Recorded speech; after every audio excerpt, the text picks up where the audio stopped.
Olá, galera. Bom dia, boa tarde, boa noite. Não sei que horário que você está vendo essa aula. Bem-vindo mais uma vez à nossa aula de história. Conteúdo hoje, a gente vai voltar nossa atenção à história do Brasil e vamos falar do contexto da mineração. Não sei se vocês percebem, mas o conteúdo da historiografia brasileira clássico, que é esse que o Enem cobra e que os demais vestibulares também, ele vai muito fazendo recortes sobre a história econômica. Ele trabalha com a ideia de ciclos e a gente veio desde o início da colonização brasileira, com o ciclo do pau-brasil, mais tarde um pouco a cana-de-açúcar, pecuária, é, produções de bem de consumo e tal, alimentos e etc. Aí a gente chega agora no ciclo da mineração. Então a historiografia brasileira trabalha com esses recortes. É por isso que hoje, na aula de hoje, a gente vai tratar desse assunto, tá bom? Eu sei que tem um tempinho que a gente não fala de história do Brasil, mas eu estou dando sequência onde nós paramos. Falamos dos holandeses, do período dos holandeses no Brasil e tudo mais. Sequência, agora a gente já entra na conjuntura de mineração. Bom, os assuntos principais aqui. A economia, né? E o modelo de sociedade que a mineração vai desenvolver. Isso causa um impacto social significativo. O Brasil muda completamente aí, principalmente no polo onde essa mineração vai se desenvolver. Mediante a isso, as revoltas coloniais que vão começar a acontecer, sobretudo a partir do século XVIII, aquela ideia de que o Brasil é pacato, pacífico e não tivemos problemas de agitação pública, de revoltas, de guerras e tudo mais. Isso é uma grande mentira. O Brasil é cercado na sua história, mesmo na colonização, cercados de movimentos de revoltas, e a própria história clássica nos permite afirmar isso. Dentro desse contexto da mineração do século XVIII, desse contexto de revoltas, vem a era do Marquês de Pombal, o vice-rei de Portugal, que vai ser enviado para cá para tentar resolver os problemas da época e atender de forma significativa os interesses do próprio rei de Portugal. Então, galera. Bom, primeira coisa que a gente tem que pensar a respeito da mineração é que ela vai se desenvolver numa região específica do Brasil. Então a gente tem um mapa aqui mostrando os territórios, os movimentos de pessoas com o objetivo de minerar. Que esse sentimento ele não nasce aqui no final do século XVII apenas. Os portugueses, desde os primeiros portugueses, eles tinham sentimento disso, eles tinham desejo de encontrar aqui os metais preciosos. Vale lembrar que a vizinha Espanha, na sua colonização da América, está sendo muito bem sucedida nesse quesito de mineração, tanto que a mineração se dá desde os primeiros anos de exploração do território. Mas Portugal se frustrou, foram 2 séculos de muita expectativa e frustração, porque nada foi encontrado. Nós estamos falando de uma época em que a colonização vai se dar no litoral brasileiro e, portanto, os caras ficavam tentando encontrar ouro e prata onde jamais encontrariam. E metais preciosos, diamante, pedras preciosas e tudo mais. Acontece que por conta de um determinado contexto, e esse contexto é na Vila de São Paulo, na região onde hoje se situa a cidade de São Paulo, inicia umas expedições particulares, inicialmente, e daí que vai dar origem aos bandeirantes, os movimentos de bandeirantes, para o interior do Brasil, desrespeitando inclusive completamente o Tratado de Tordesilhas, aquela linha imaginária e tudo mais. Havia um território vasto ali que separava as sedes das colônias, dos vice-reinos de Espanha, com o território que estava sendo explorado no Brasil pelos portugueses. E ali um grande desconhecido para ser desbravado. Então inicia esse processo dos bandeirantes, já no finalzinho do século XVII. No primeiro momento, para captura de indígenas, a gente tem uma setinha mostrando aqui nesse o movimento desses bandeirantes. Um segundo momento, já com a setinha verde, são movimentos, expedições na busca de ouro e prata, essas empreendimentos particulares, como eu falei. E no terceiro momento, já uma estrutura administrativa mais significativa, com essa contratação e essa terceirização, podemos dizer assim, por parte da coroa portuguesa, de não só estabelecer relações de trabalho e mecanismos de tributação e etc., mas mais do que isso, controlar aquilo que agora sim tem um valor significativo nessa colônia, que são os metais preciosos. Então são 3 fases aí da mineração. Aqui o mapa um pouco mais para visualizar melhor, que as linhas, como eu expliquei. E o território em questão, a região das Minas Gerais, um pouco do atual Goiás aqui, Centro-Oeste e tudo como eu mais. disse, A coroa portuguesa, a partir do momento que é relatado que ouro e prata está sendo encontrado em algumas regiões da colônia, a relação dessa coroa portuguesa com a colônia Brasil vai mudar completamente. É bem certo que no começo dessas expedições elas estão acontecendo de forma espontânea por parte de alguns empreendedores, alguns mineradores, donos de terra, que tinham alguns funcionários e começavam a bancar essas expedições que não eram fáceis. Era desbravar o sertão interior do Brasil, que não tinha nem sequer estrada. Era no meio da mata, seguindo o curso dos rios e tudo mais. Acontece que a coroa portuguesa vai, obviamente, rapidamente reagir a isso. Eu já estou falando mais do século XVIII. Ela começa a estruturar toda essa produção, esse mecanismo minerador. Ela vai criar uma série de instituições com o objetivo muito claro de controlar essa atividade econômica. Vale lembrar que a coroa portuguesa, nós estamos num contexto de absolutismo, e o absolutismo tem por característica econômica o controle total do processo de trabalho, de acúmulo de riquezas e tudo mais. O mercantilismo ele se apropria de controlar todos os mecanismos econômicos. E a coroa portuguesa não vai fazer diferente aqui. Então ela cria a casa de fundição, ela cria as intendências com os seus devidos impostos, né? O Brasil aqui vai ter herdados portugueses uma carga tributária significativa nesse contexto da mineração. Aqui sim, os produtores vão ser chamados de mineradores, os caras que de fato organizavam esse trabalho de extração de ouro, prata, eles vão começar a pagar bastante impostos. E o principal imposto aqui, que vai gerar uma discussão absurda durante todo o século 18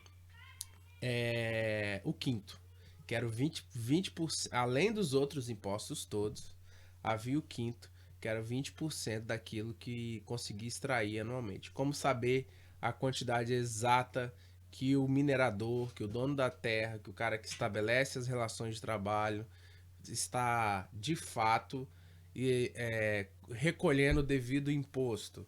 As casas de fundição e toda a estrutura para onde esse ouro ia era que dava conta disso. É por isso que o contrabando vai crescer absurdamente aqui também, para tentar burlar esse mecanismo fiscal da coroa falar de portuguesa. mineração a gente também tem que falar da sociedade. Aqui já muda completamente a estrutura social. Aqui já tem a figura do minerador. Os mineradores aqui não são os trabalhadores braçais propriamente dito, mas sim a elite local, os donos de terra. É porque Portugal, a coroa portuguesa, vai estabelecer a relação direta com esses. E esses sim vão cuidar da organização da atividade mineradora. E vão estabelecer mecanismos de trabalho. Primeiramente para os trabalhadores livres e depois para os escravos. Trabalhadores livres era aqui toda a mão de obra necessária para cuidar Aqui dessa também mineração. começa a surgir um aspecto de urbanização nesses locais. Esses locais vão se tornar vilas principal dela aqui, Vila Rica, pois essa vila vai se transformar um grande centro, né? Porque isso é um fenômeno natural, isso acontece com todos os lugares do mundo, independente do tempo histórico. Encontrou ouro e prata, você vai ter uma movimentação urbana, um fluxo migratório muito grande para essa região. A corrida do ouro é algo que mexe com o sentimento, com a expectativa das pessoas. E esse interior que num determinado momento não tinha nada, agora não só ele vai começar a se estruturar criando cidades, vilas, mas mais do que isso, nasce uma sociedade muito voltada para a mineração, urbanizada. Essas cidades hoje são grandes centros históricos que a gente visita. É claro que preserva-se toda a arquitetura colonial da época, mas dá para a gente imaginar como que a movimentação de pessoas se dava nesses territórios, principalmente em Minas Gerais, onde ouro e prata vai começar a ser extraído em grande quantidade. Outra região além de Vila Rica, atual Ouro Preto, Mariana, aquela região, é o Distrito Diamantino. O que é isso aqui? Por volta de 1729, né?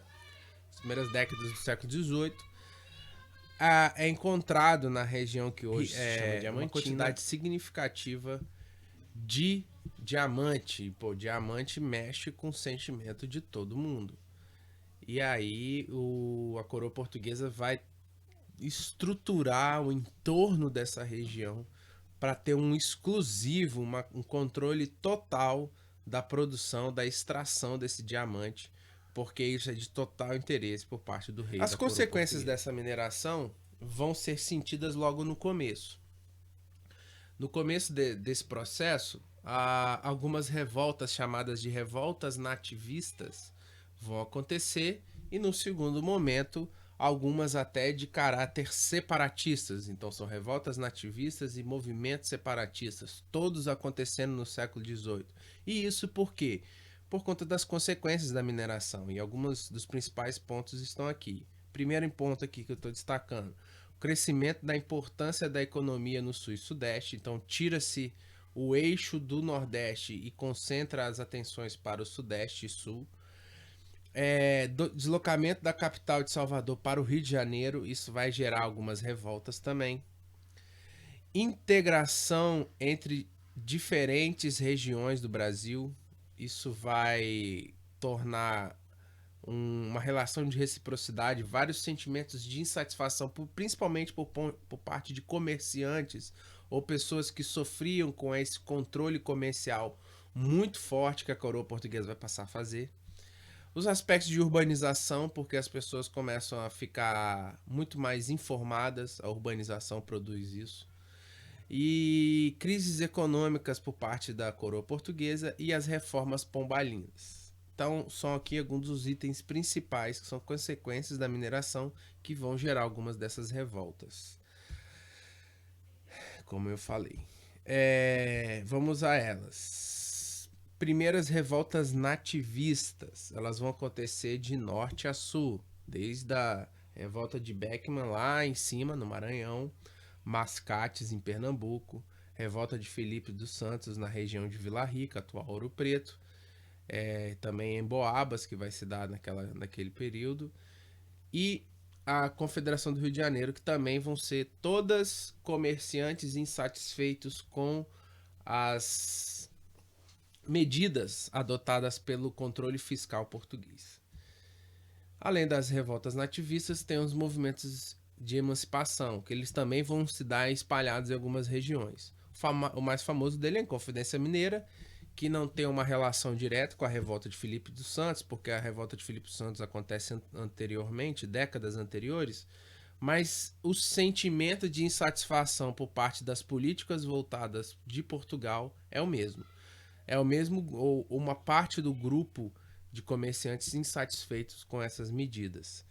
Aqui tem um quadro mostrando aqui, basicamente, quais eram os envolvidos, né? Revolta de Beckman, dos irmãos Beckman. Gente, isso aqui tudo é sentimento de comerciante ou de pessoas que sofriam muito por conta da carga tributária dos tributos que a coroa portuguesa lançava sobre o trabalho dessas pessoas. Então os comerciantes vão ser os que mais vão reclamar. Então você perceba que tanto no Maranhão com os irmãos Beckham, a Guerra dos Emboabas, que também envolvia uma questão dos portugueses e dos quem tinha mais direitos sobre a exploração do minério, do ouro, da prata, eram os que já tinham chegado primeiro, eram os portugueses, pela relação com Portugal, enfim, isso vai gerar também a Guerra dos Emboabas. A Guerra dos Mascates, que é a relação também envolvendo portugueses. Guerra dos Mascates também era de caráter comercial. Olinda, que é uma cidade hoje vizinha a Recife, ela era o centro comercial da época.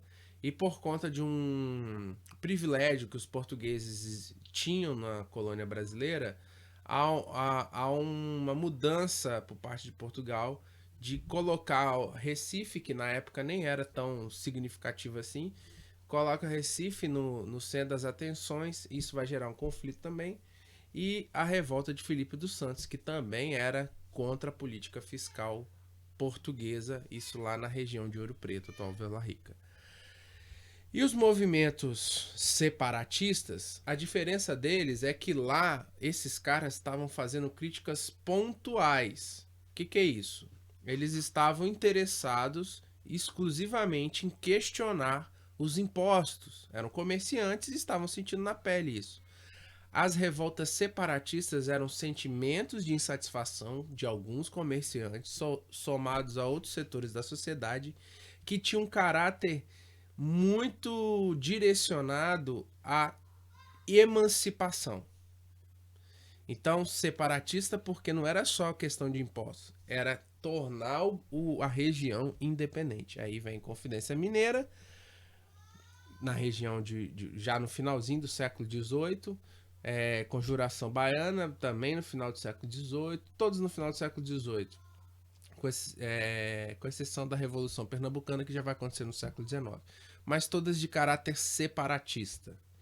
Para a gente não fugir muito ainda do século XVIII, para finalizar, o que vai botar combustível nessa tensão gerada por parte da colônia brasileira são as reformas pombalinas. Na segunda metade do século XVIII, o rei português, preocupado com toda a agitação que a mineração está causando no Brasil, manda para cá o Marquês de Pombal.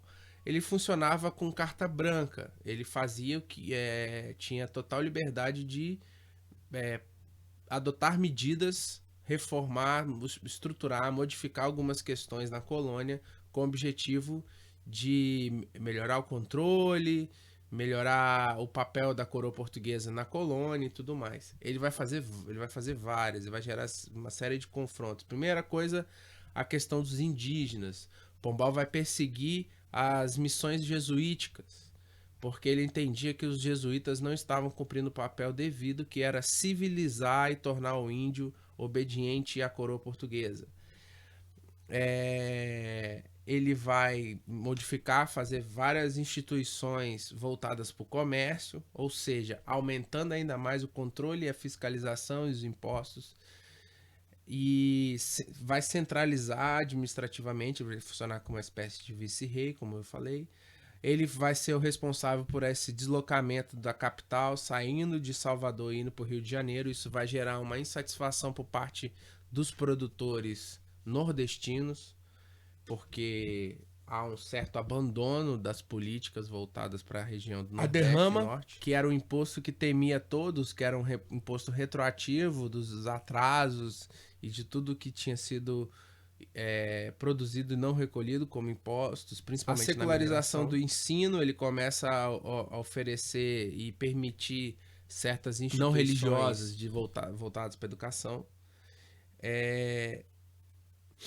E ele tenta resolver um impasse que era uma questão religiosa envolvendo os cristãos novos, que eram os judeus e os cristãos, uma tentativa de fazer uma política de aceitação por parte desses judeus, tudo mais.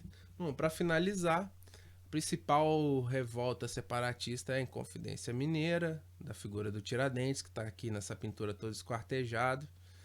E é um marco aí do fim de uma era, né? Porque esses sentimentos separatistas não vão morrer mesmo com a repressão violenta que todas as revoltas e os movimentos separatistas vão ter no final desse período.